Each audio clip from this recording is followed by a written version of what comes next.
बहुत ही अहम बात और सबसे मैं इल्तिजा करूँगा वो सोशल मीडिया के सार्फिन हैं या आम प्रिंट मीडिया है या एक आम मेरी जनरेशन है, उनसे ये अर्ज़ करूँगा कि जब भी कोई मामला होता है, ख़्वाह वो सियासी मामला हो, ख़्वाह वो मज़हबी कोई त्यौहार हो या वो किसी मसलक की बात हो, तो हम सबसे पहले जो टारगेट बनाते हैं वो क्या कहते हैं, अपनी माँओं, बहनों और बेटियों को बनाते हैं।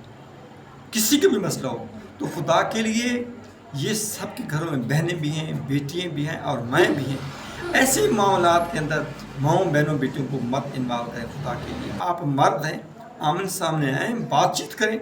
लेकिन ये जो बात है कि कोई त्यौहार होता है, खा वो चेलम का त्यौहार हो, खा वो ईद मिलादुन्नबी का त्यौहार हो या भी कोई उस किसी भी किस्म का एनिमल कोई भी त्यौहार होता है, तो हम उसको सबसे पहले जो टारगेट करते हैं उस मसलक की, उस कौम की, उस बरादरी की, हम उनकी ख़वातीन को, हम माँओं, बहनों, बेटियों को, हम उनको सारे आम मीडिया के ऊपर, सोशल मीडिया के ऊपर तनकीद करते हैं, उनका उठना बैठना उनको दिखाते हैं।